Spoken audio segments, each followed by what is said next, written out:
जी sir. तो हमारे पास में है ये chapter manufacturing account. Manufacturing account होता क्या है, पहले जरा ध्यान से सुनना मेरी बात को। मैन्युफैक्चरिंग अकाउंट कौन बनाएगा, नाम से ही पता लग रहा है मैन्युफैक्चरर बनाएगा सर, ट्रेडर तो बना नहीं सकता। इसका मतलब सर आज तक जो हम पढ़ रहे थे वो ट्रेडर थे, वो मैन्युफैक्चरर नहीं थे। यानी कि सामान बना करके बेचने वाले नहीं थे, केवल बेचने वाले थे। आज मैं बात कर रहा हूं मैन्युफैक्चरर की, मैं बात कर रहा हूं रतन टाटा की। ठीक है जी, बात समझ में आई, जो खुद मैन्युफैक्चरिंग करते हैं। अब ये लोग मैन्युफैक्चरिंग करते हैं तो मैन्युफैक्चरिंग के अंदर कुछ डायरेक्ट या इनडायरेक्ट खर्चे होते हैं। आपने आज तक ये पढ़ा है फाइनल अकाउंट के अंदर कि जो चीजें प्रोडक्शन से पहले की होती हैं वो डायरेक्ट है, उसके बाद होने वाली सारी की सारी इनडायरेक्ट है। यही पढ़ा है ना आप लोगों ने, बिल्कुल सही पढ़ा है, डायरेक्ट और इनडायरेक्ट। ठीक है, अब यहां पे हम सारे के सारे खर्चों को इंक्लूड करेंगे, डायरेक्ट भी और इनडायरेक्ट भी मैन्युफैक्चरिंग के अंदर, लेकिन केवल वही जिससे कि प्रोडक्शन इफेक्ट होती है, कॉस्ट ऑफ गुड्स इफेक्ट होती है। ठीक है जी, ओके। अच्छा, अगर मैं आपसे एक बात पूछूं, मतलब मोटी मोटी सी बातें इस चीज को, ये जो लैंग्वेज मैंने अभी, ये जो मैंने लाइन बोली, इस चीज को एनालाइज करने के लिए मैं आपसे कुछ क्वेश्चन करता हूं। मैं कहता हूं हाँ सर बताओ मुझे, वेजेस, क्या वेजेस मेरे प्रोडक्शन को इफेक्ट कर रही है, क्या मेरी कॉस्ट ऑफ प्रोडक्ट को इफेक्ट कर रही है वेजेस? बिल्कुल कर रही है सर। क्या मेरा डेप्रिसिएशन, क्या मेरा डेप्रिसिएशन मेरी कॉस्ट ऑफ प्रोडक्ट को इफेक्ट कर रहा है? नहीं कर रहा। क्या आपको ऐसा नहीं लगता, जो बच्चा मना कर रहा है, क्या आपको ऐसा नहीं लगता कि प्लांट एंड मशीनरी जरूरी है प्रोडक्शन करने के लिए, और ये प्लांट एंड मशीनरी धीरे धीरे वियर एंड टीयर की वजह से खराब हो रही है over a period of time? हम लोगों को 12 लाख रुपए की प्लांट एंड मशीनरी 12 साल बाद खरीदनी पड़ेगी, तो यहां पे हम उसकी वैल्यू को चाहे राइट ऑफ कर रहे हैं, लेकिन ये फैक्ट्री के अंदर प्रोडक्शन से रिलेटेड है। ये प्लांट एंड मशीनरी किससे रिलेटेड है? प्रोडक्शन से रिलेटेड है सर। आप ये मत समझना, पता है आपके दिमाग में ऐसी बात क्यों आई? क्योंकि आपने ना डेप्रिसिएशन को नॉन कैश एक्सपेंडिचर आंका। बात बिल्कुल सही है, लेकिन हम ना कैश फ्लो स्टेटमेंट की बात नहीं कर रहे सर, हम बात कर रहे हैं अपने पास में प्रोडक्शन से होने वाले हर चीज की। सिंपल सी चीज है, एक मिनट के लिए सोच करके देखो, यहां क्या चल रहा है? प्रोडक्शन चल रहा है, आप लोग हो रॉ मटेरियल, मैं हूं लेबर, ये है हमारी फैक्ट्री, यहां पे काम कर रहे हैं हम कि आपको पेपर देने के लायक बना रहे। अगर मैं ये बात बोलूं कि सर यहां मैं तो काम कर रहा हूं, मेरी मेहनत तो है, लेकिन इस पेन की कोई मेहनत नहीं है क्योंकि ये तो प्लांट एंड मशीनरी है, इस लाइट की कोई वैल्यू नहीं है, तो ये कहना गलत होगा। नहीं जी, ये भी अपना कंट्रीब्यूशन कर रहे हैं। यानी कि मुझे अगर आप लोगों की फी मुकर्रर करनी है, मुझे अगर आपकी फी मुकर्रर करनी है, अगर मुझे इस क्लासरूम का खर्चा पता करना है, मान लो इस क्लासरूम का खर्चा 20 लाख रुपए है साल का, और इस क्लासरूम के अंदर एक साल के अंदर 500 बच्चे बैठते हैं, तो सोचने वाली बात है ना कि मैं क्या करूंगा, मैं 20 लाख को डिवाइड कर दूंगा 500 से, तब मैं एक बच्चे की कॉस्ट बता सकता हूं। ये क्या है? Cost of production. और अभी भी सुन लेना, सिर्फ प्रोडक्शन की ही कॉस्ट आई है, यहां पे पढ़ने का खर्चा आया, अभी मेरे एडमिनिस्ट्रेशन के खर्चे बीच में इंक्लूड नहीं हुए हैं, मेरे कैंटीन के खर्चे मेरे इंक्लूड नहीं हुए हैं बीच में। तो मैं आपसे कहां तक की बात कर रहा हूं? मैं केवल बात कर रहा हूं कॉस्ट ऑफ प्रोडक्शन तक की। कॉस्ट ऑफ प्रोडक्शन के लिए हम क्या बनाते हैं? Manufacturing account. ट्रेडिंग के लिए बनाते हैं, ट्रेड के लिए बनाते हैं ट्रेडिंग अकाउंट। यानी कि आज तक आपने जो चीजें वेजेस वूजेस सब कुछ ट्रेडिंग अकाउंट के अंदर डाल दिया ना, अब मत डालना। वेजेस क्या चीजें हैं? वेजेस वो चीजें हैं जो प्रोडक्शन के अंदर होती है, तो हम उसको मैन्युफैक्चरिंग अकाउंट के अंदर डालेंगे। और ट्रेडिंग अकाउंट के अंदर क्या डालेंगे? Sir opening stock of finished goods, उसके अंदर जो सामान बनाया हुआ है ना वो ला देंगे। अच्छा, ट्रेडिंग अकाउंट में हमें क्या होता है? हम क्या कहते थे? ओपनिंग स्टॉक है, हमने ये परचेज किया, अब नहीं करते हम परचेज, अब हम परचेज नहीं करते। अब तो हम क्या करेंगे? ट्रेडिंग अकाउंट के अंदर वो सामान लेकर के आएंगे जो फैक्ट्री से बना है, because now we are not trader, we are manufacturer. तो जो मेरे पास में शोरूम के अंदर बना हुआ सामान खड़ा उसमें और इंक्लूड कर दूंगा। तो वो जो बनकर के आया उसकी कॉस्ट पता करनी है बस मेरे को मैन्युफैक्चरिंग अकाउंट के अंदर। तो वो किस तरीके से आती है वो हमको देखनी है। आओ देख लें। ये देखो, मानते हो एक बात को मानते हो, एक कॉस्ट शीट नाम से चीज होती है हमारे पास में। हम क्या कहते हैं, हमें कहते हैं हमारे पास में ना डायरेक्ट मटेरियल है, डायरेक्ट लेबर है और डायरेक्ट ओवरहेड है। डायरेक्ट मटेरियल, गाड़ी बनानी है सर, स्टील के बिना बना दूं, प्लास्टिक के बिना बना दूं, टायर के बिना बना दूं, चलेगा क्या? कैसी गाड़ी बना रहे हो सर? कागज की नाव बना के दे रहे हो क्या? नहीं चलेगा ना। Direct material. डायरेक्ट लेबर कौन है जी? जो उसको बनाने में सहायता कर रहा है। सहायता क्या कर रहा है? जो उसको बना रहा है वो डायरेक्ट लेबर है। और डायरेक्ट ओवरहेड्स क्या है? उसको बनाने में जितनी भी कॉस्ट लग रही है, ओवरहेड्स, एक्सपेंसेस। ठीक है सर, इसको हम इंक्लूड कर देते हैं, हमारे पास में आ जाता है sir prime cost. Prime cost, ये प्राइम कॉस्ट पता है कहां आती है? ये प्राइम कॉस्ट वहां आती है, मान लो हम सब्जी मंडी में खड़े हुए हैं एक होटल के लिए सामान लेने के लिए। तो सब्जी मंडी में खड़ा होकर के मैं सोच रहा हूं आज का मेरा मेन्यू क्या है, उसके हिसाब से मुझे परचेसिंग क्या करनी है। रॉ मटेरियल परचेज करूंगा। देखो वो लिखा ना डायरेक्ट मटेरियल, वो डायरेक्ट मटेरियल कौन सा वाला है जी? Raw material. आज मुझे क्या खरीदना है? कद्दू खरीदना है, बैंगन खरीदना है, पनीर खरीदना है, पालक खरीदना है, क्या सामान खरीदना है, वहां मंडी के अंदर खड़ा होकर के सोच रहा हूं।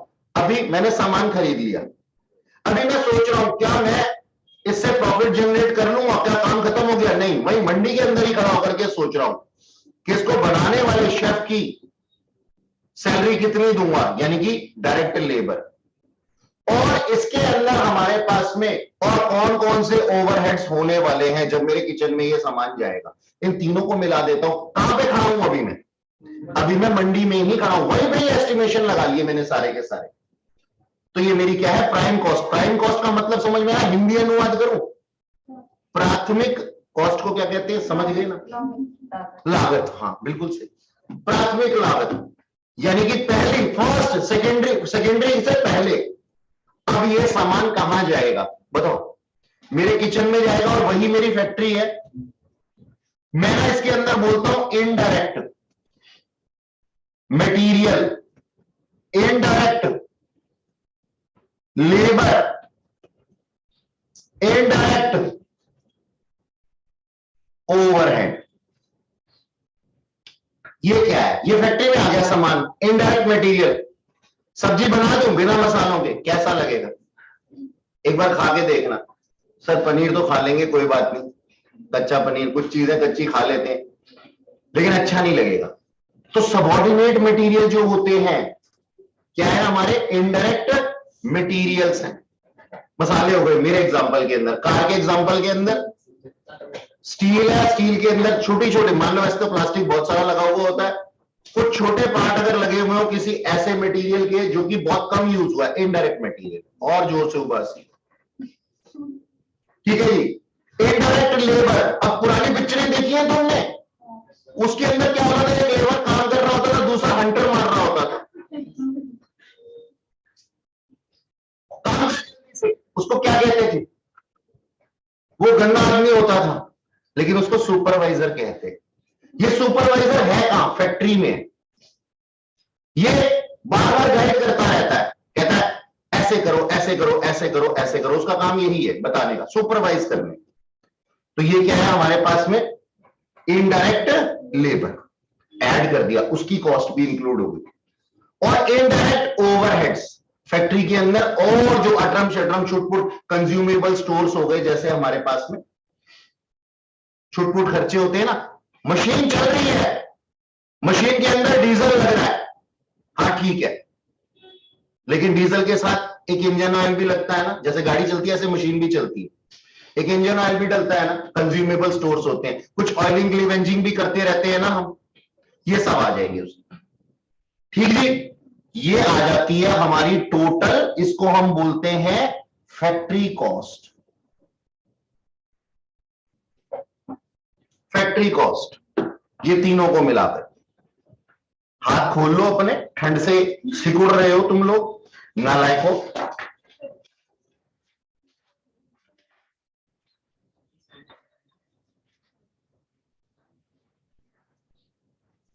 फैक्ट्री कॉस्ट,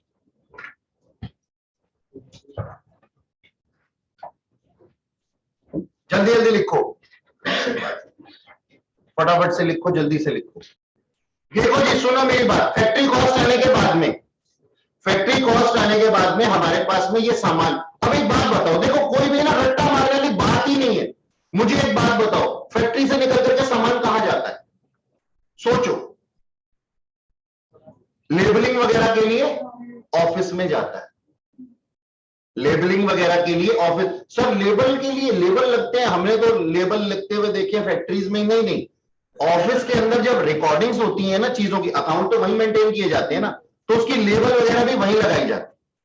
तो ऑफिस का मतलब वही है, ठीक है। तो हम क्या कहते हैं यहां पे हमारे ऐड हो जाएंगे इसके अंदर ऑफिस एंड एडमिनिस्ट्रेशन एक्सपेंसेस। जितने भी ऑफिस एंड एडमिनिस्ट्रेशन एक्सपेंसेस तुम जानते हो जो कि रिलेटेड है किससे? प्रोडक्शन से। इनडायरेक्ट एक्सपेंसेस के अंदर आ गए ना।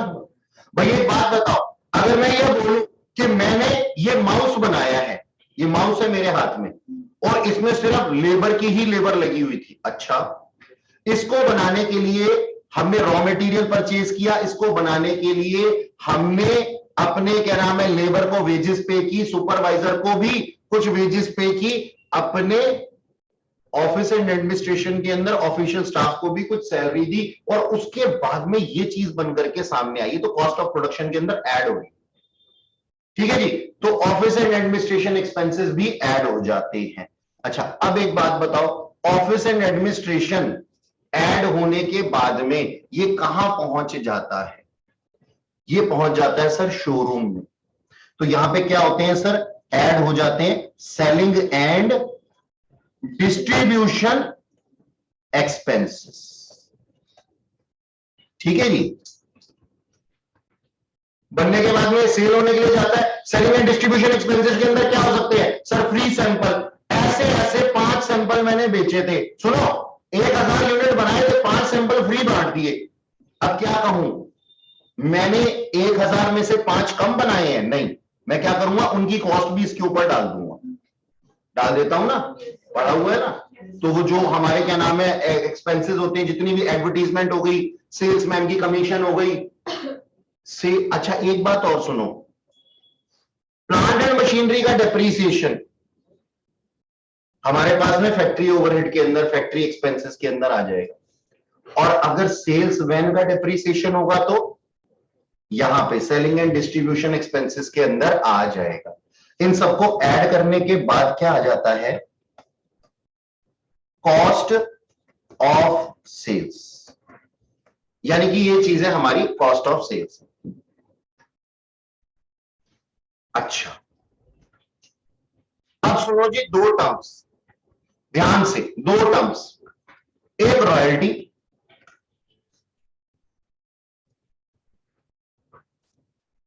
और नंबर 2 तुम्हारे पास में हायर चार्जेस। ध्यान से सुनना इसको, तुम्हारे कोर्स में रॉयल्टी। आप लोगों ने देखा, एक बात बताओ, अगर एक गाड़ी बनाने वाली कंपनी है, मान लो मारुति सुजुकी है, तो मारुति सुजुकी सारा का सारा सामान जो है वो खुद ही बनाती होगी, ऐसा लगता है तुम्हें? मतलब वो जेके के टायर जो उसके अंदर लिखे हुए जेके की स्टैंप के साथ में, वो जेके के हैं या मारुति सुजुकी ने बनाए? अपोलो ने बनाए हैं या मारुति सुजुकी ने बनाए? वो जो म्यूजिक सिस्टम जिसके ऊपर लिखा हुआ है जेबीएल या जेएलबी जो भी होता है, वट वो मारुति ने, वो भी मारुति ने बनाया? नहीं, कुछ चीजें ऐसी होती हैं जो बाहर से ली जाती हैं। मान लो एक कंपनी है जो कि अपने टायर बाहर से खरीद रही है, उन्होंने खरीद लिए, ठीक है, लेकिन ना अपोलो टायर वालों ने ना उनको एक बात बोली, हम इतने बढ़िया टायर बनाते हैं, हमारी टेक्निक्स इतनी बढ़िया है, हमारी टेक्नोलॉजी इतनी बढ़िया है कि हम इसके लिए आपसे कुछ रॉयल्टी चार्ज करेंगे। क्या मतलब सर? पैसे तो हमने दिए थे, पैसे दे करके टायर खरीद लिए थे और उसको अपनी गाड़ी में फिक्स कर दिया था, फिर कहे पैसे मांग रहे हैं एक्स्ट्रा। और वो कहते हैं हम इतने जेन्युइन टायर्स देते हैं, ये टेक्नोलॉजी हमारे पास ही है कि भाई किस तरीके से जो ट्यूब है वो पंचर होने के बाद भी क्या नाम है गाड़ी 10 किलोमीटर तक आगे चली जाएगी, ट्यूबलेस टायर। ये टेक्निक हमने ही इजाद की है सबसे पहले। ऐसी चीज कोई कोई अलग सी यूनिक सा काम किया है उस कंपनी ने तुम्हारे साथ में, तो उसके लिए तुम क्या कहते हो उसको? पर गाड़ी के हिसाब से, पर टायर के हिसाब से, या फिर किसी भी नंबर ऑफ यूनिट्स के हिसाब से आप कुछ रॉयल्टी पे करते हो। ये रॉयल्टी भी उस कॉस्ट ऑफ प्रोडक्शन का पार्ट है या नहीं है? दिखाई दे रहा है ना कि किस वजह से है, सब प्रोडक्ट बनाना है इसलिए। तो ये रॉयल्टी भी हमारी कॉस्ट ऑफ प्रोडक्शन का पार्ट है। एक होता है सर हायर चार्जेस। मैंने ना प्लांट एंड मशीनरी परचेज कर ली, मैंने प्लांट एंड मशीनरी परचेज कर ली, ठीक है, और उससे मैं प्रोडक्शन कर रहा था। अब प्रोडक्शन कर रहा था ना, तो खरीदी नहीं है, सॉरी, हायर पे लिए, हायर पे लिए, ठीक है जी। अब मेरे को ना उसने बोला, जिसने मेरे को ये प्लांट एंड मशीनरी दी है ना प्रोडक्शन करने के लिए, कहते हैं सर बात सुनो, ये प्लांट एंड मशीनरी इतनी बढ़िया है कि ये आपका प्रोडक्शन, नॉर्मली ऑर्डिनरी लोग जो होते हैं, ऑर्डिनरी जो प्लांट एंड मशीनरी है वो 10 मिनट में आपके 2 यूनिट बनाएगी, लेकिन हमारी प्लांट एंड मशीनरी से करोगे एडवांस्ड है, ये 5 बना देगी। कुछ यूनिक फीचर फिर से है। तो जब higher charges per unit cost पे लिए जाते हैं ना, यानी कि हम ये उसने जिसने हमारे को, जिस वेंडर ने वो प्लांट एंड मशीनरी दी थी ना, उस प्लांट एंड मशीनरी के वेंडर ने हमें क्या बोला, मैं आपसे ना कुछ पैसे लूंगा जितने भी आप यूनिट्स बनाओगे उसके हिसाब से। समझ में आई बात? तो वो क्या है, हमारे हायर चार्जेस। तो रॉयल्टी और हायर चार्जेस क्लियर है क्या होते? ये दोनों हमारे कॉस्ट ऑफ प्रोडक्शन का पार्ट हैं और एक्सेस पेमेंट के अंदर आते हैं। ये आपको दिखेगा ऐसे कि इसका क्या लेना देना, ये तो राइट ऑफ होती हैं चीजें, लेकिन अगर ये चार्जेस ना हो तो हमारा प्रोडक्शन नहीं हो पाएगा। अच्छा ठीक है सर। एक और चीज की मैं यहां पे बात करना चाहूंगा, ध्यान से सुनना मेरी बात। बातें कर रहे हैं, अभी तो हम बातें कर रहे हैं, अभी दिखाऊंगा तुम्हारे को, जो फॉर्मेट दिखाऊंगा ना प्रॉपर मैन्युफैक्चरिंग अकाउंट का, जो तुमने शायद घर पे देख भी लिया हो, तो उसके अंदर ये सारी चीजें होंगी। तब मैं कहूंगा तुम्हारे को, याद है ये वो बताया था मैंने, देखो ये यहां पे आया हुआ है, वैलिड है या नहीं है ना? तो इस तरीके से हम लोग देखेंगे। Thank you. अच्छा जी, क्या हुआ?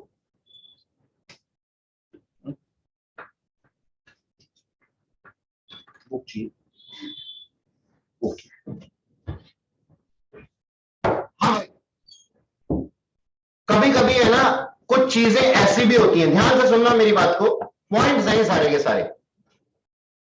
कभी कभी ना कुछ चीजें ऐसी होती हैं कि हम बना रहे होते हैं कुछ, वो तो बन के तैयार होता है, साथ में कुछ और भी बन करके तैयार हो जाता होता है ना, कई बार बिल्कुल होता है सर। जैसे आपको कंप्यूटर दिए गए थे पढ़ने के लिए और आप मूवी स्टार भी बन गए। सीपी में तो रोज देखते हैं नीचे शूटिंग चल रही होती है एचएमएम के नीचे। मैं ये पूछ रहा होता हूँ कभी कभी, हाँ एचएनएम ही है ना वो ब्रांड का नाम, मैंने तो ध्यान से देखा भी नहीं, वहां वेले लोग ऐसे ही घूमते रहते हैं सर्कल पे, वही है इंस्टीट्यूट। तो उसके बाहर ना मतलब वो ऐसे लगता है उनको, जैसे फील आती है जैसे कि स्विट्जरलैंड में घूम रहे हैं वो लोग, पता नहीं शायद वो आए होंगे श्रीलंका से, तो ऐसा उनको फील आती है। तो वहां तो मूवी रोज, मैं तो बल्कि कई बार पूछने की कोशिश भी करता हूँ कि ये मूवी कब आएगी भाई। वहां पे वो छोटी छोटी मूवीज बना रहे होते हैं, क्या कहते हैं उसको, जो भी रील्स वगैरह कहते हो तुम, हाँ टिकटॉक तो खैर बैन हो गया, व्हाटएवर। तो बना कुछ नहीं होते और बन जाते हैं कुछ और, मतलब वो तो नॉर्मल तो चीज बनती है। जैसे मैं एक एग्जांपल देता हूं, मुझे ना चीनी बनानी थी, मैं कौन हूं, मैं मवाना शुगर्स हूं, ठीक है जी, नाम सुना होगा तुमने, ठीक है, मवाना शुगर्स हूं, मेरी शुगर मिल है। मैंने क्या किया, मैंने ना शुगर केन खरीद लिया, गन्ना किसान से जाकर के, मैंने कहा भाई साहब लाओ ये दो, मैं इससे चीनी बनाऊंगा। मैं चीनी बना रहा था, साथ में उसके कोई और बाय प्रोडक्ट बन गया। मैंने क्या बोला?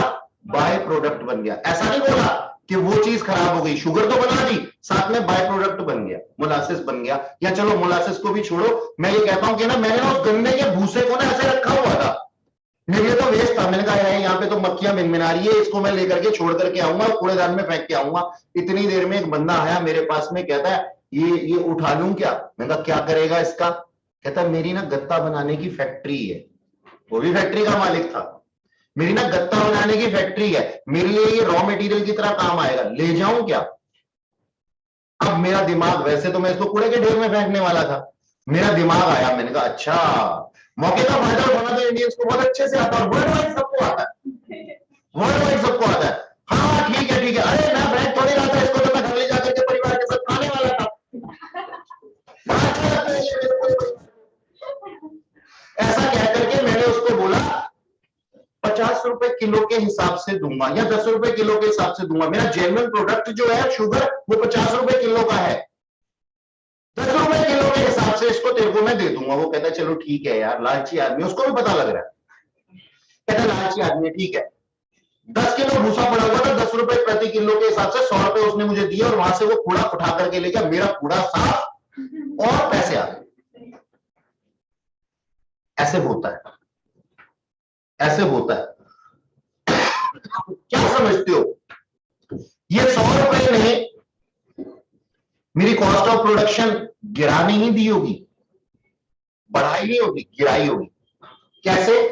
मैं प्रोडक्ट बना रहा था, मेरी कॉस्ट धीरे धीरे बढ़ रही थी, पहले मंडी में खड़ा था, फिर फैक्ट्री में आया, फिर ऑफिस में आया, फिर शोरूम पे आया, तो धीरे धीरे करके मेरी कॉस्ट बढ़ती जाती है। ऐसे में इसने मेरे को राहत दी है, उसने मुझे कुछ पैसे दिए, तो बढ़ती हुई कॉस्ट में रिकवरी हो गई ना, बाय प्रोडक्ट से कॉस्ट रिड्यूस हो गई।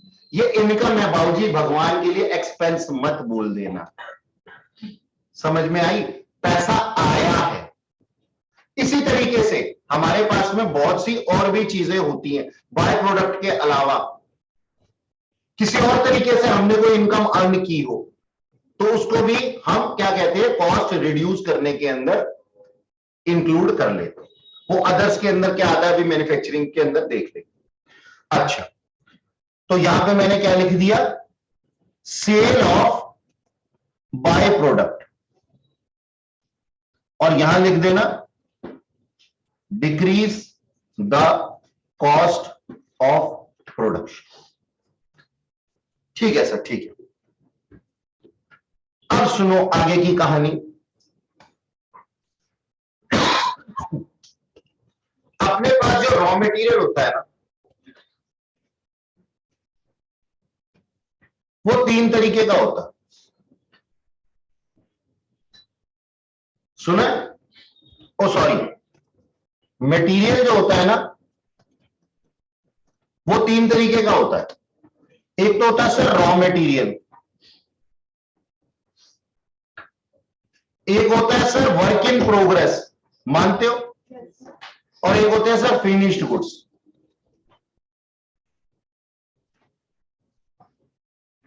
क्या होता है सर ये? लड़कियों को समझाता हूं, लड़कियों की भाषा में। रॉ मटेरियल, मार्केट में गई, सलवार सूट का कपड़ा थान होता है ना, खरीद करके ले आई, रॉ मटेरियल। एक होते हैं सेमी स्टिच सूट, साथ में से साइडों में सिलाइयां नहीं लगी हुई होती, वो मोटे या पतले के हिसाब से अपने हिसाब से सिलाइयां लगवा करके बना लेती हैं, सेमी स्टिच्ड, यानी कि वर्क इन प्रोग्रेस, काम चल रहा है, पूरा नहीं हुआ, वर्क इन प्रोग्रेस। एक होती है फिनिश गुड्स, मार्केट में नहीं भैया कितने की है जीन्स, छोड़ो ना, कौन चक्कर में पड़े सूट के, फिनिश गुड्स। बात समझ में आई? तो ये 3 तरह के मटेरियल होते हैं। अच्छा, अब एक बात बताना, अगर मैं ये कहूं raw material, work in progress और फिनिश गुड्स मेरे एक्सपेंडिचर है, तो ये कहना बिल्कुल गलत होगा। यहां पे मैंने ना सबसे पहले सबसे ऊपर एक चीज लिखी डायरेक्ट मटेरियल, और उसके बाद लिखा इनडायरेक्ट मटेरियल। डायरेक्ट मटेरियल और इनडायरेक्ट मटेरियल के आगे ना अपनी कॉपी में लिख लो अब कंज्यूम्ड। हमें ना कंजम्पशन ले लिया भाई, जो एक्चुअल एक्सपेंडिचर है। क्यों जी? कंजम्पशन ही तो एक्चुअल एक्सपेंडिचर है। अगर मैं ये कहूं, सुनो ध्यान से, अरे इतना क्या लिखने को बोल दिया मैंने जो बिल्कुल 10 मिनट तक आंखें ही नहीं ऊपर हो रही। मेरी बात तो सुनो। मान लो जी मैं आपको ये बोलता हूं 1 मिनट के लिए कि सर मैंने है ना 10 लाख रुपए का सामान रॉ मटेरियल का खरीदा था, 2 लाख रुपए का अभी बचा पड़ा है, 3 लाख का मेरे पास ओपनिंग में भी था, 3 लाख का ओपनिंग में था, 10 लाख का खरीदा और 2 लाख का अभी बचा पड़ा है। तो तुम क्या कहोगे कि टोटल 15 लाख रुपए का खर्चा हो गया? नहीं सर, आप वीपो के हिसाब से चलोगे, फर्स्ट इन फर्स्ट आउट, उसमें सबसे पहला नंबर किसका लगेगा? ओपनिंग का। फिर परचेजेस का नंबर लगेगा। आओ जी, अब जो परचेज करके लेके आए तो हम क्या कहते हैं? Opening plus purchases less closing करके हम क्या निकाल लेते हैं जी? कंजम्पशन। क्योंकि देखो ओपनिंग में था 3 लाख प्लस परचेजेस 10 लाख, 13 लाख। कायदे से होना चाहिए 13 लाख का सामान, लेकिन अभी है क्लोजिंग में कितने का? 2 लाख का। रिमेनिंग कहां गया सर? कंज्यूम हो गया प्रोडक्शन बनाने में। कितना? 11 लाख रुपए। बात समझ में आई? तो ये कोई नया तो नहीं बता दिया मैंने, सर दुनिया जानती है इस चीज को, कंजम्पशन की का कैसे निकालते हैं हम। Opening plus purchases minus closing, तीनों के अंदर सेम ही लगेगा जी। हमें ना कंजम्पशन निकालनी है, consumption of raw material. Raw material consume, work in progress consume, finish goods consume, और ये तीनों एक ही तरीके से निकलते हैं sir. Consumption opening plus purchases minus closing.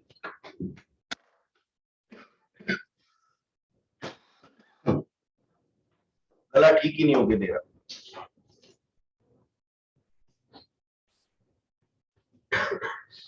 क्या? बोलो बोलो। क्या क्या?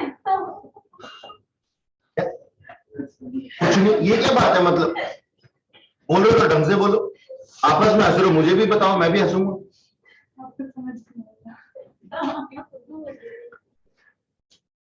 ये ना हिंदी फिल्मों वाले डायलॉग मत मारा करो, कुछ कुछ होता है तुम नहीं समझोगे राज। ये बातें मत बोला करो। मैं ना तुम्हारे से पहले पैदा हुआ, तुम्हारे से पहले बड़ा हुआ और तुम्हारे से ज्यादा दुनिया देखी, तो क्यों नहीं समझ में आएगा? समझाओगे तो तुम घटिया टीचर हो, इसका मतलब। अच्छा जी, ये सारे पॉइंट समझ में आ गए? चलो आओ इधर सुनो। आओ मिटाएं दहशत। पता नहीं कौन सी दहशत।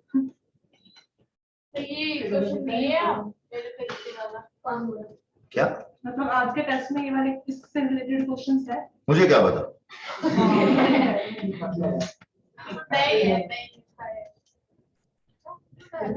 मुझे तो यही नहीं पता पेपर ए सेट आ रहा है या तो सेट ए आ रहा है या सेट 2 आ रहा है, हमें क्या पता है? क्या कह रहे हो? इधर सुनो जी,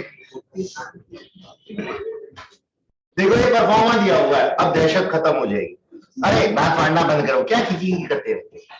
सुनो, सबसे पहले क्या लिखा हुआ है सर? रॉ मटेरियल कंज्यूम, है ना? सबसे ऊपर opening inventory plus purchases less closing inventory. हाँ ठीक है ना, कोई दिक्कत तो नहीं।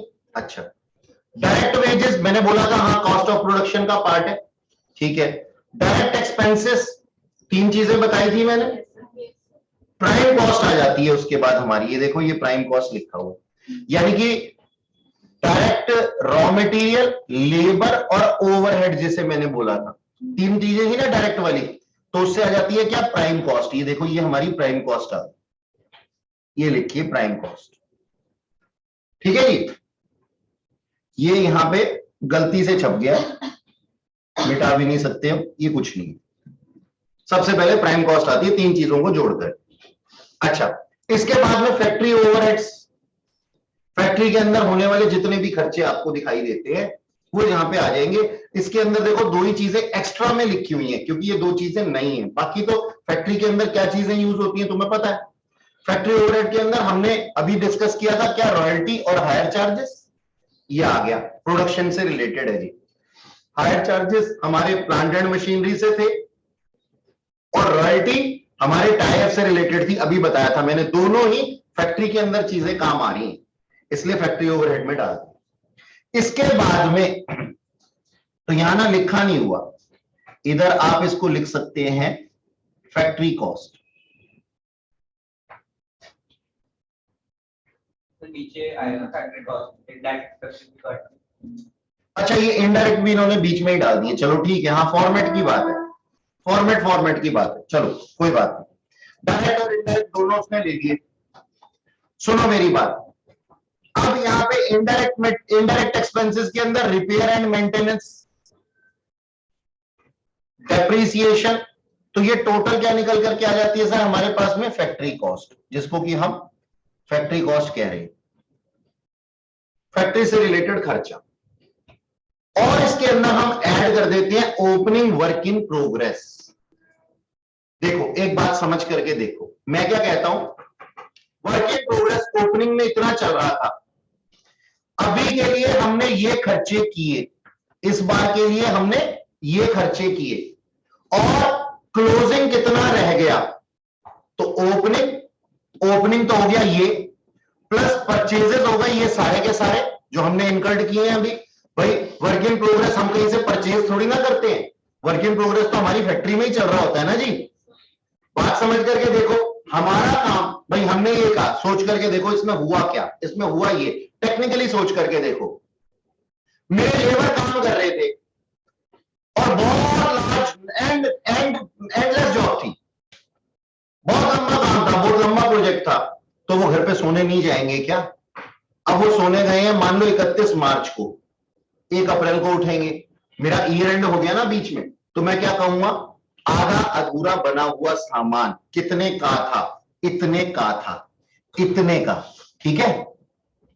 और फिर हमने उसके ऊपर ड्यूरिंग द ईयर इतना काम किया, और फिर eight the end of year हमारा कुछ वर्क इन प्रोग्रेस फिर से बच जाता है नेक्स्ट 31 मार्च को, तो उसको मैं क्या कर दूंगा, लेस, यानी कि ये हो गया ओपनिंग, ये हो गया जैसे परचेजेस वाला सेम, और माइनस क्लोजिंग। सर क्लोजिंग तो यहां नहीं लिखा हुआ, हाँ नहीं लिखा हुआ इधर की तरफ, यहां पे माइनस करके नहीं दिखाना, देखो ये क्रेडिट साइड पे लिखा हुआ है, मतलब तो वही हो गया ना। भाई एक बात बताओ, आप एक काम करो, परचेज को डेबिट साइड पे लिखो और परचेज रिटर्न को क्रेडिट साइड पे लिख दो, इफेक्ट तो सेम पड़ जाएगा अकाउंटिंग के हिसाब से। लेकिन हम करते क्या है, हम कहते हैं नहीं सर ऐसे करना बदतमीजी सी लगती है, परचेज में से परचेज रिटर्न वहीं से ही माइनस करके दिखा देते हैं, तो चाहे हम ये वाला सीन करें चाहे वो वाला सीन करें, काम तो वही होगा, इफेक्ट तो वही आएगा।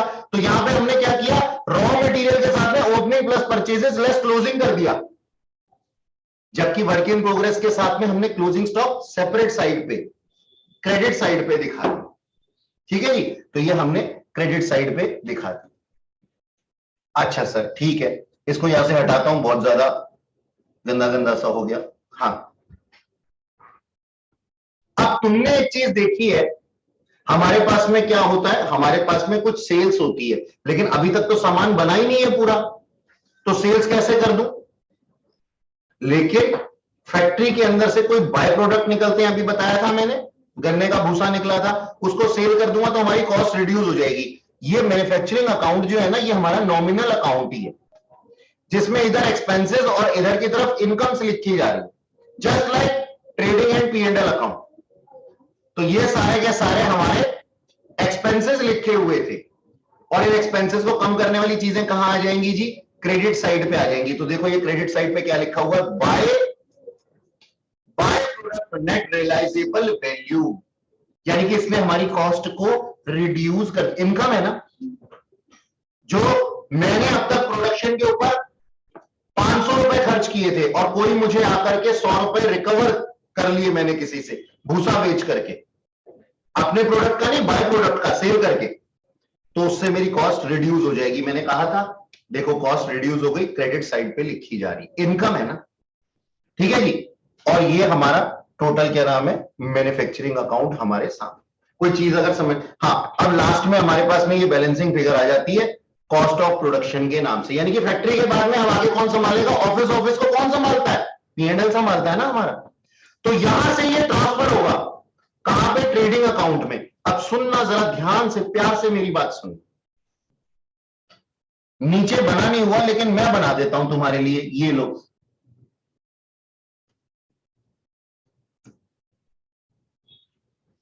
ये मेरा ट्रेडिंग अकाउंट, ये चीजें बन करके तैयार हो गई है, कॉस्ट ऑफ प्रोडक्शन आ गया है ना। हालांकि मैंने अपने एग्जांपल के अंदर पूरी कॉस्ट शीट बना करके दिखाई थी आपको, कॉस्ट ऑफ सेल्स तक, लेकिन आगे के लिए ऑफिस को कौन संभाल रहा है, ऑफिस संभालेगा, उसके लिए हमारा P&L अकाउंट है। अब उससे पहले हमारे पास ट्रेडिंग अकाउंट, ठीक है सर। यहां पे मेरा कुछ ओपनिंग स्टॉक लिखा हुआ था, सर किस चीज का है ये ओपनिंग स्टॉक, सोच करके देखो, कोई बताएगा मेरे को। यहां ओपनिंग स्टॉक ट्रेडिंग के अगर लिखा होगा तो किस चीज का लिखा हुआ होगा, sir opening stock of finished goods. बात समझ में आई। ट्रेडिंग अकाउंट के अंदर ट्रेड करने के लिए जो सामान होता है वही तो रखा जाता है ना, तो जो ट्रेड करने के लिए सामान है वो कौन सा है, वो फिनिश गुड्स ही होगी ना। यानी कि हमने ट्रेडिंग अकाउंट में ट्रांसफर कर दिया अपना कॉस्ट ऑफ प्रोडक्शन, इतना हमने प्रोडक्ट कर लिया, इतना हमने प्रोडक्शन कर लिया, फैक्ट्री के अंदर के अकाउंट है ना ये फैक्ट्री के अंदर की कहानी है। तो हमारे पास कॉस्ट ऑफ प्रोडक्शन इतनी आ गई, लेट्स से ये 100 रुपए आ गई, डन। हमारे पास में पहले से कुछ यूनिट्स बनी हुई पड़ी थी, कितने की पड़ी थी सर, मान लो 10 रुपए की 10 यूनिट पड़ी हुई थी ओपनिंग में, 100 रुपए का सामान पहले से पड़ा हुआ था। अब ये भाई साहब आ गए हमारे पास में, अब दोबारा से ट्रेडिंग अकाउंट के अंदर wages, carriage inward, purchases, raw material का परचेजेस, जिसने लिख दिया उसका आंसर गलत। क्यों, एक ही एक्सपेंस को दो बारी अलग अलग अकाउंट में चार्ज करोगे, आत्मा गवाही देती है तुम्हारी, सोच करके बताओ। जिस चीज को कंसीडरेशन में एक बार ले चुके हो, मैन्युफैक्चरिंग अकाउंट, अगर तुम होते सिर्फ ट्रेडर तो कोई बात नहीं थी, फिर तो ट्रेडिंग अकाउंट ही बनना है, फिर तो मैन्युफैक्चरिंग अकाउंट बनना ही नहीं है। लेकिन क्वेश्चन में दिया हुआ वेजेस, और वेजेस को तुम कहां ले चुके हो, मैन्युफैक्चरिंग अकाउंट में। अब दोबारा से लोगे क्या, नहीं सर मैंने तो रट्टा मार रखा है ना, वेजेस आती ही ट्रेडिंग अकाउंट में, तो मैं कैसे मना करूं। भाई वो आती है ट्रेडिंग अकाउंट में जब आप केवल ट्रेडर होते हैं। अब हम ट्रेडर के साथ साथ मैन्युफैक्चरर भी हैं, यानी कि शुरू में मैंने क्या कहा था, रतन टाटा की बात कर रहा हूं। रतन टाटा कौन है, मैन्युफैक्चरर कम ट्रेडर। और एक सच्ची बात बताऊं, फार्मर कम मैन्युफैक्चरर कम ट्रेडर। कैसे फार्मर, अपनी ही टी बुशेस उगाता है, वो अपनी टी बुशेस है। मैं बाघ बकरी चाय की बात नहीं कर रहा हूं, मैं टाटा टी की बात कर रहा हूं। अपनी टी बुशेस उगाता है, टी बुशेस उगा करके टी लीव्स बनाता है अपनी ही फैक्ट्री में, और फिर खुद ही बेचता है, ट्रेडिंग भी खुद ही करता है, लंबी प्रोसेस। नेक्स्ट ईयर पीजीबीपी में, पीजीबीपी मतलब profits and gains from business and profession, income tax के अंदर एक चैप्टर है, उसके अंदर प्रेजम्पटिव इनकम में पढ़ोगे आप ये, है तब की बात तब देखी जाएगी, और एग्रीकल्चर इनकम में भी पढ़ोगे इंटर में। लेकिन अभी के लिए मैं क्या कह रहा हूं, क्या आप वेजेस मैन्युफैक्चरिंग अकाउंट में लिखने के बाद दोबारा से यहां ट्रेडिंग अकाउंट में लिखना पसंद करेंगे? नहीं सर, बिल्कुल नहीं। क्यों, क्योंकि ऑलरेडी चार्ज हो चुकी है। देखो क्या होता है, नॉर्मल क्या होता था, नॉर्मल पॉइंट में, नॉर्मल फाइनल अकाउंट के अंदर क्या होता था, ग्रॉस प्रॉफिट होते थे। ट्रेडिंग अकाउंट के अंदर हम ग्रॉस प्रॉफिट निकाल करके ना अपने ऑफिस के अंदर उसको P&L में भेज देते थे, कहते थे ले भाई हमने तो इतना बचाया है, हमने इतना प्रॉफिट कमाया है, अब तू आगे अपने एक्सपेंसेस और इसके अंदर से एडजस्ट कर ले। तो अभी ट्रेडिंग अकाउंट से पहले कौन आ गया, मैन्युफैक्चरिंग अकाउंट आ गया। मैन्युफैक्चरिंग अकाउंट कहता है ट्रेडिंग भाई, ट्रेडिंग अकाउंट भाई, ये मैंने मैन्युफैक्चरिंग अकाउंट के अंदर से कुछ प्रॉफिट्स बनाए हैं, ये ले तू ले ले अब, और इनके आगे अपने खर्चे और निकाल ले। ठीक है जी। तो चलो अब उसने खर्चे निकालने शुरू किए, उसने यहां पे जो भी एक्सपेंसेस आते हैं वो लिखे, मतलब आते हैं जो मैन्युफैक्चरिंग के अंदर नहीं आए वही वाले आएंगे, जनरली सारे ही आ जाते हैं। जनरली आपका ऑक्ट्रॉय, ऑक्ट्रॉय होता है, कैरेज इनवर्ट हो जाता है, परचेज के अंदर ही जुड़ जाता है वो, ठीक है जी। आपके सारे खर्चे आ जाते हैं। तो अभी हमारा काम है ना बहुत ही आसान हो गया है। अपन पता है क्या करने वाले हैं, यहां करने वाले टू कॉस्ट ऑफ प्रोडक्शन, ये लिख देने वाले, काम खत्म। ये हमारा opening stock of finish goods था, ये हमारा कॉस्ट ऑफ प्रोडक्शन है, इतने की हमारी सेल हुई है, या फिर हमारा क्लोजिंग स्टॉक इतना पड़ा हुआ है। ट्रेडिंग अकाउंट के अंदर यही आता था ना। अच्छा सर, यानी कि आप ये कहना चाहते हो जो मोटे मोटे खर्चे होते थे प्रोडक्शन से रिलेटेड अगर होंगे तो उसको, जिसको हम मैन्युफैक्चरिंग अकाउंट के अंदर चार्ज कर चुके हैं, उसको दोबारा से ट्रेडिंग में नहीं चार्ज करना, उसकी जगह एक चीज लिख देनी है, कॉस्ट ऑफ प्रोडक्शन। और उसके लिए हमने ऊपर देखो मैन्युफैक्चरिंग अकाउंट बनाया हुआ है। तो ये जो 100 रुपए आए हैं ना, ये कहां से आए हैं, ऊपर से आए हैं, क्योंकि अब की बारी ना हमने बाहर से कुछ परचेज नहीं किया, अपने ही यहां पे मैन्युफैक्चर किया है। समझ में आए? ओके, तो ये चीजें आ जाएंगी। फिर यहां पे आ जाएंगे gross profit. Gross profit transfer हो जाएंगे पीएनएल अकाउंट में। आगे की कहानी तो मेरे से ज्यादा अच्छी तरह से समझते हो तुम, बोलो जी। पीएनएल अकाउंट के अंदर अटरम सटरम जो भी चीजें जो तुम लिखते आए हो आज तक, वो सारी चीजें लिख दे। आएगा पीएनएल में दोबारा, किस चीज के ऊपर है डिपेंड करता है। प्लांट एंड मशीनरी के ऊपर हुआ तो ऑलरेडी तू ले चुका, बिल्डिंग वगैरह के ऊपर तो आएगा। बात कर, देखो अपने आप पहचान लिया ना इसने। अब क्या बोल रहे हैं, बिल्डिंग के ऊपर, बिल्डिंग के ऊपर जो मैन्युफैक्चरिंग के अंदर डाला था हमने, बात ही खत्म हो। मेरा सिर्फ ये कहना है, जिस चीज को एक बार ही चार्ज कर लोगे दोबारा से थोड़ी ना चार्ज करोगे सर। दोबारा से चार्ज करोगे तो फिर दोबारा से आओगे 6 महीने बाद एग्जाम देना। अच्छा चलो जी, इसको यहां से भगा देते हैं।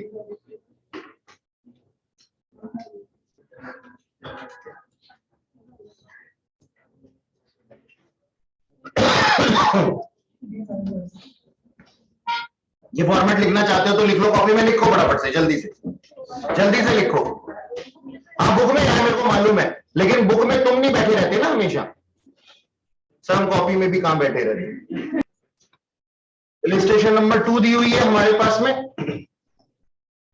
और कुछ पॉइंट्स दिए हुए हैं। Points opening work in progress दिया हुआ है 10,000 यूनिट्स का, ये हमारे पास में था।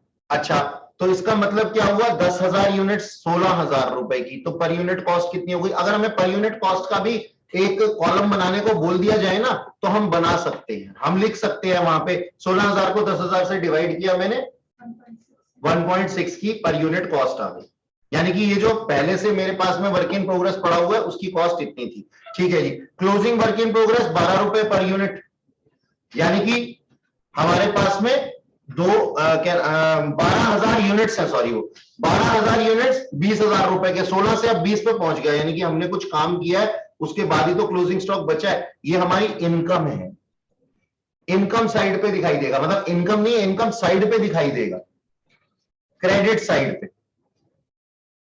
और ये डेबिट साइड पे दिखाई देगा। ठीक है जी, ओके। अच्छा, यहां दिया हुआ है opening stock of raw material, और ये दिया हुआ closing inventory of raw material, amount ही दिए हुए हैं। तो ओपनिंग प्लस परचेजेस, ये परचेजेस दिए हुए हैं। तो 1,70,000 रुपए में इन तीनों का कनेक्शन है।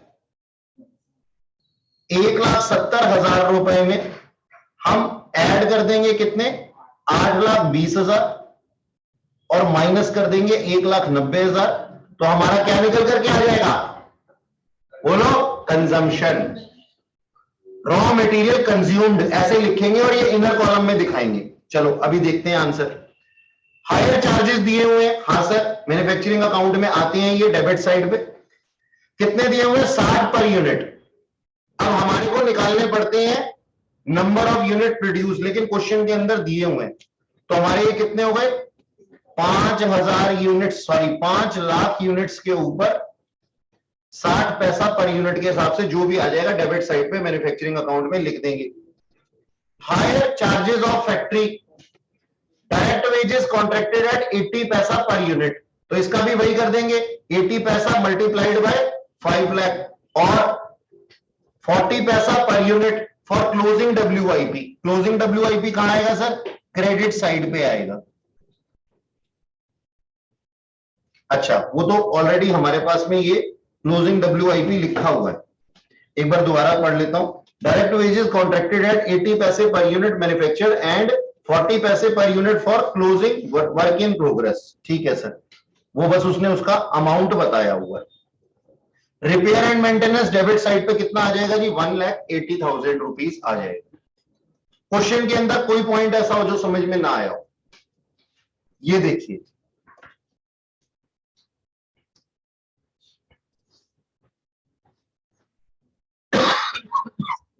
हाँ, मैंने कहा था ना पर यूनिट का भी कॉलम बनाना पड़ता है कभी कभी, तो ये पर यूनिट का कॉलम हमारे पास में बना हुआ है।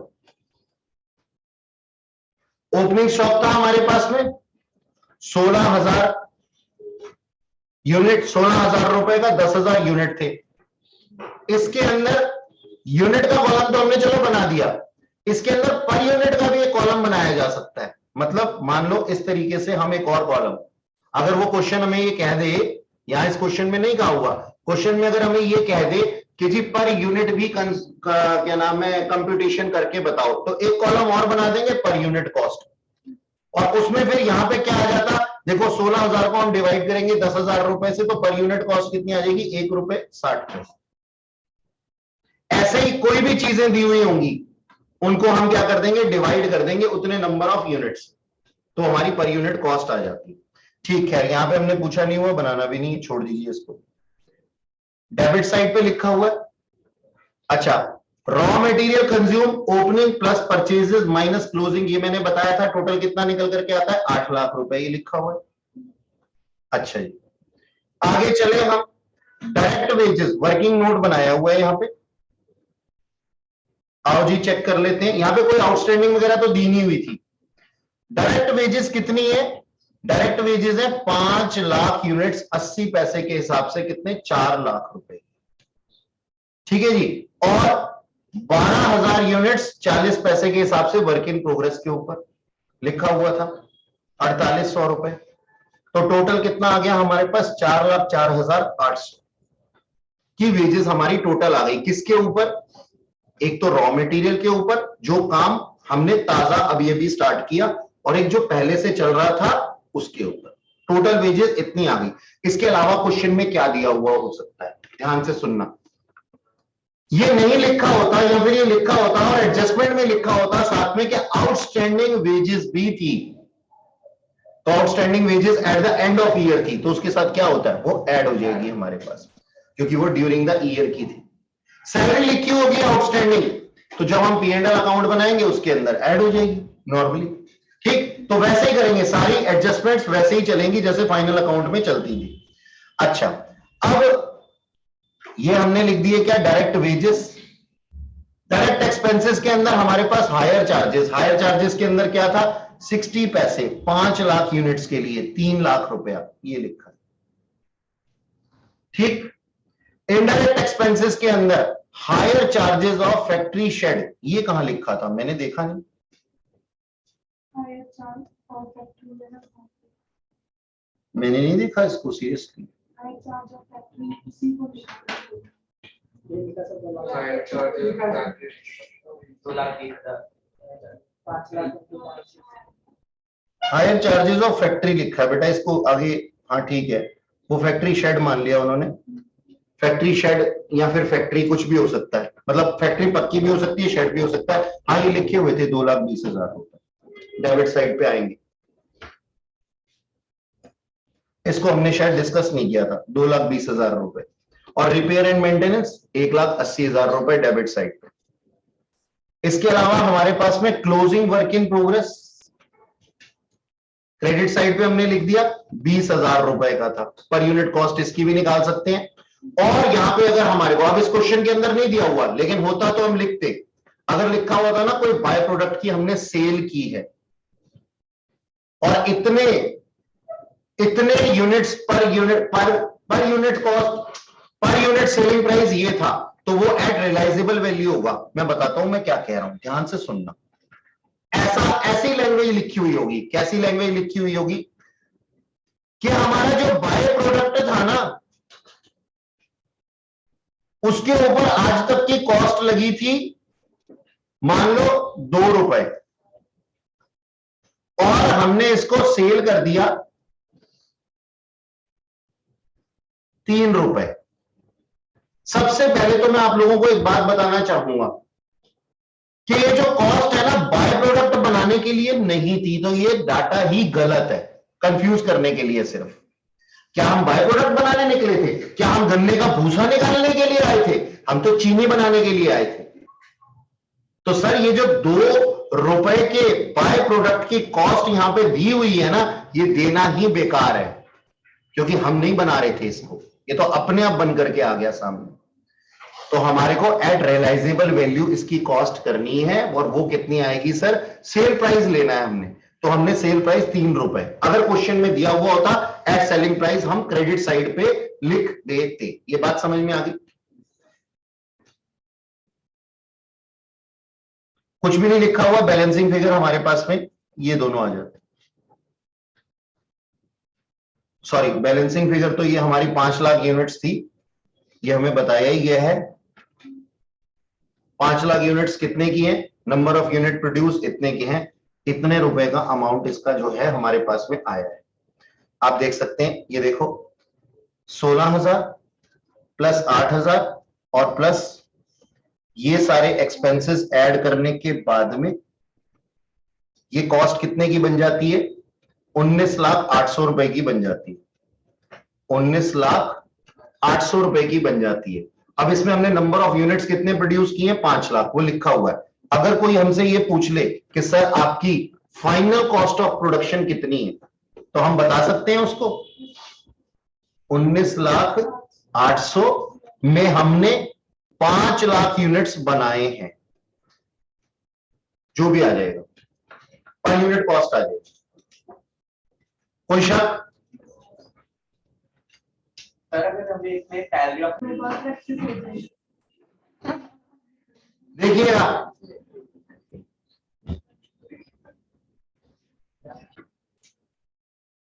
देखना जी क्या लिखा हुआ है यहां पे हमारे पास में ना, ये डाटा दिया हुआ है मैन्युफैक्चरिंग अकाउंट का, मैंने आप लोगों के साथ में यहां पे बना लिया। अब दोबारा से इसको कर रहे हैं एक बारी फिर से। तो रॉ मटेरियल दिया हुआ है हमारा, मैन्युफैक्चरिंग की रॉ मटेरियल कहां आता है सर? फैक्ट्री में आता है। इधर देखो सारे के सारे, ठीक है।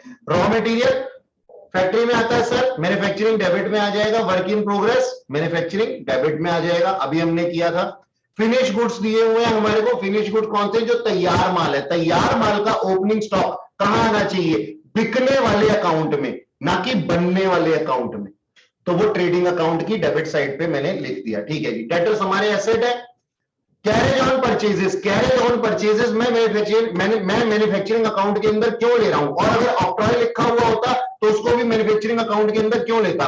और अगर कमीशन ऑन परचेज दिया हुआ होता उसको भी मैं मैन्युफैक्चरिंग अकाउंट के अंदर ही लेता। सुनो, समझ में आई बात? क्यों लेता? परचेज से रिलेटेड जितने भी खर्चे हुए हैं, चाहे वो रिक्शा का किराया हुआ हो यानी कि कैरेज हुआ हो, चाहे वो कमीशन पे की गई हो, चाहे किसी और भी तरीके का कोई ऑक्ट्रॉय या चार्जेस टैक्सेस पे किए गए हो, सब उसकी कॉस्ट को इंक्रीज कर देते हैं। सब परचेजेस की कॉस्ट को इंक्रीज कर देते हैं। मैंने क्या कहा था? मैंने कहा था मैं एसी परचेज करके लाया, पड़ोसी को बताता हूं 30,000 रुपए का है, इंस्टॉलेशन तो ठीक है, लाने के अंदर 500 रुपए और खर्च हुए, तो मैं कहता हूं 30,500 रुपए का है ये। वी आर इंडियंस, तो हम बढ़ा करके बताते हैं। महंगी चीज बढ़िया होती है, ऐसा सोच करके। अकाउंट्स भी हमारी इस भाषा को समझता है और हमारे साथ में ही मिला हुआ है वर्ल्ड वाइड, ठीक है। तो यहां पे सारे के सारे खर्चे ऑन परचेजेस जो भी होंगे वो मैन्युफैक्चरिंग के अंदर ही आने वाले हैं, रिलेटेड टू परचेज, बस। ओके, अच्छा, आगे क्या लिखा हुआ है? बिल्स रिसीवेबल एसेट होते हैं। वेजेस मैन्युफैक्चरिंग अकाउंट के अंदर आती है। यहां क्वेश्चन के अंदर एडजस्टमेंट में आगे लिखा हुआ है कि आउटस्टैंडिंग थी 2,000, तो सर हम ड्यू बेसिस पे बना रहे हैं। मैन्युफैक्चरिंग अकाउंट कोई कैश बेसिस पे नहीं बनता। किसी किसी बुक में यहां पे कैश बेसिस पे भी ये बना देते हैं। आपको ड्यू बेसिस पे ही बनाना है। Outstanding at the end of year add और outstanding in the beginning of year less, prepaid at the end of year less और प्रीपेड एट द एंड और at the beginning of year add. ठीक है जी, prepaid opening वाला add और closing वाला less. ठीक, अच्छा जी। खैर, सैलरी के बारे में दिया हुआ, वो भी आउटस्टैंडिंग है eight the end of year 900 रुपए, वो हमने लिख लिया। ठीक, मॉड्यूल का क्वेश्चन नहीं है आपके सामने बुक्स भी हैं, तो सैलरी को भी ऐड कर दिया, 10,900 से आएंगी। टेलीफोन चार्जेस, टेलीफोन कहां पे होते हैं? अगर स्पेसिफिकली लिखा हुआ होता इंटरकॉम है, फैक्ट्री से रिलेटेड है और फैक्ट्री का टेलीफोन है, या फिर ऐसा लिखा हुआ होता कि टेलीफोन 1/3 फैक्ट्री के लिए और 2/3 किसी और के लिए, 1/3 फैक्ट्री के लिए और 2/3 ऑफिस के लिए, तो हम ऐसा कर देते। ठीक है, तो यहां पे हम क्या मान रहे हैं जी, टेलीफोन एंड पोस्टेज जो है ऑफिस का खर्चा P&L अकाउंट की डेबिट साइड पे आ जाएगा। रिपेयर ऑफ ऑफिस फर्नीचर है, repair of plant and machinery नहीं है। प्लांट एंड मशीनरी होता तो मैन्युफैक्चरिंग की डेबिट साइड पे आ जाता। फर्नीचर कहां पे होता है सर? ऑफिस में होता है, इसलिए P&L अकाउंट की डेबिट साइड पे आ जाएगा। कैश इन हैंड और sorry cash at bank asset है, ऑफिस फर्नीचर एसेट है। रिपेयर टू प्लांट, हाँ अब ये प्लांट के ऊपर रिपेयर है तो कहां आ जाएगा सर? मैन्युफैक्चरिंग अकाउंट की डेबिट साइड पे आ जाएगा। प्लांट एंड मशीनरी हमारा एसेट है और सेंड्री क्रेडिटर्स लायबिलिटी है, बिल्स पेपर लायबिलिटी है। यहां पे लिखा हुआ है सेल ऑफ स्क्रैप। अब इस पॉइंट को एक बार ध्यान से सुनो, सेल ऑफ स्क्रैप के अंदर अगर स्क्रैप है प्लांट एंड मशीनरी, यहां स्क्रैप है बाय प्रोडक्ट का, तो आप इसको मैन्युफैक्चरिंग के अंदर लेंगे। अगर वहां लिखा हुआ सेल ऑफ न्यूज़पेपर, तो आप इसको P&L अकाउंट की क्रेडिट साइड पे लेंगे, क्योंकि ये बेचना हमारा मेन काम नहीं था, ये हमारी अदर इनकम्स का पार्ट थी। तो यहां पे मैंने अपनी तरफ से लिख दिया है sale of scrap of product, by product, sorry by product. मैंने इसको कहां पे ले लिया? मैन्युफैक्चरिंग अकाउंट की क्रेडिट साइड पे, क्योंकि ये हमारी कॉस्ट को रिड्यूस कर रहा है, इनकम क्रिएट कर रहा है। कमीशन रिसीव्ड, कमीशन रिसीव करना हमारा मेन बिजनेस नहीं था, P&L अकाउंट की क्रेडिट साइड पे आ जाएगा। प्रोविजन फॉर डाउटफुल डेट्स दिए हुए हैं यहां पे और क्रेडिट बैलेंसेस के अंदर दिए हुए P&L की क्रेडिट साइड पे आ जाएगा। और एडजस्टमेंट के अंदर बोला हुआ है कि सेल्स के ऊपर हमें प्रोविजन फॉर डाउटफुल डेट्स बनाने हैं, ये 1% के हिसाब से ये लिखा हुआ, ये लिखा हुआ है।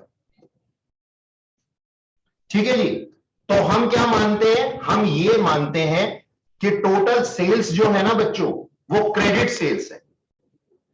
टोटल सेल्स क्रेडिट सेल्स है और क्रेडिट सेल्स के ऊपर हमने जो है सबके ऊपर 1% लोगों के ऊपर हमें डाउट है, तो डाउटफुल डेट्स बनाएंगे। उस डाउटफुल डेट्स को कंपेयर करेंगे इस अमाउंट के साथ में, 1650 के साथ में। ये क्या है जी? ये ओल्ड प्रोविजन है और वो जो आ रहा है 1% सेल्स के ऊपर, वो क्या है? न्यू प्रोविजन है। सेल्स में से सेल्स रिटर्न पहले माइनस कर लेना, ठीक है जी, फिर उसके ऊपर प्रोविजन बनाना। तो मैं क्या कह रहा हूं, ये ओल्ड प्रोविजन है और वो न्यू प्रोविजन है, आपस में कंपेयर करके चेक करेंगे कहां पे आना चाहिए, डेबिट या क्रेडिट। वो आप लोगों को पता है, फाइनल अकाउंट के अंदर पढ़ चुकी हो, P&L से रिलेटेड।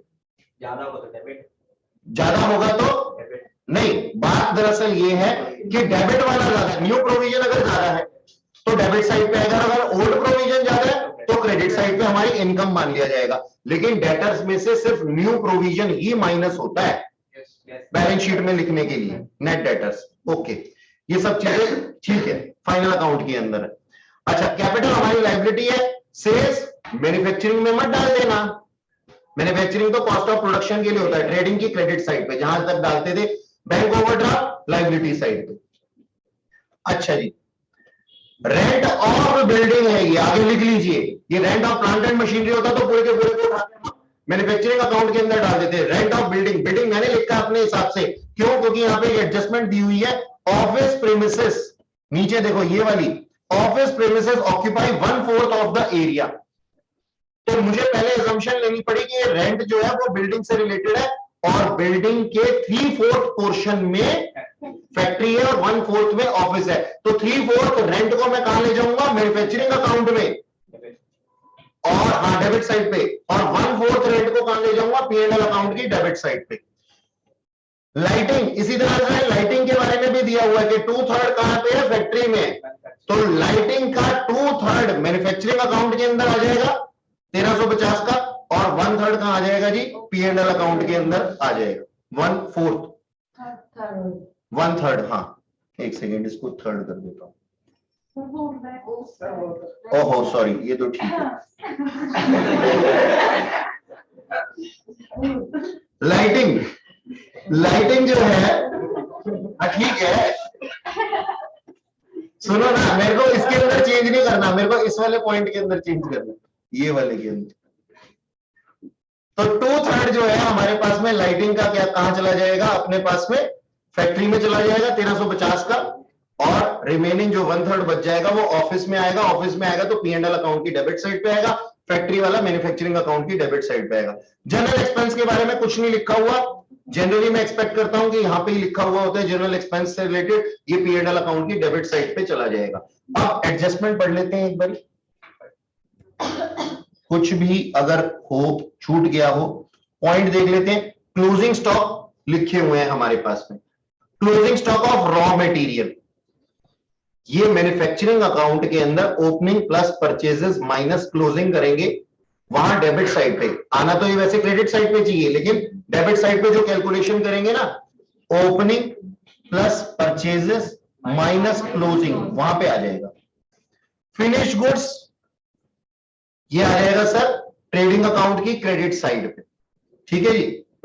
एक सेकेंड, फिनिश गुड्स का क्लोजिंग स्टॉक है ये, हाँ ओपनिंग होता तो ट्रेडिंग अकाउंट की डेबिट साइड पे आता।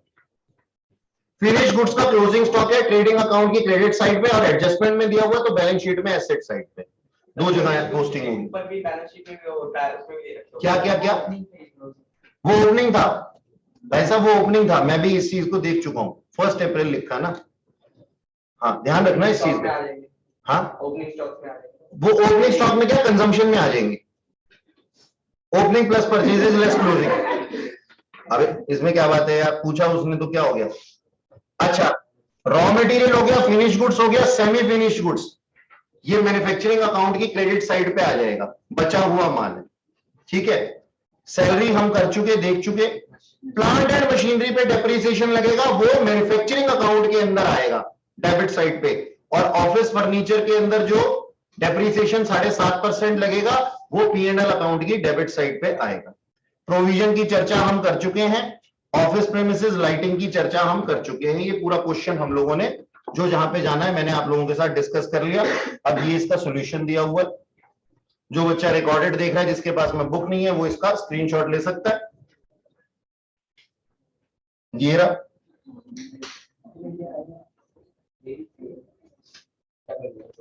और ये रहा, किसी को पॉइंट पूछना है तो पूछ सकता है।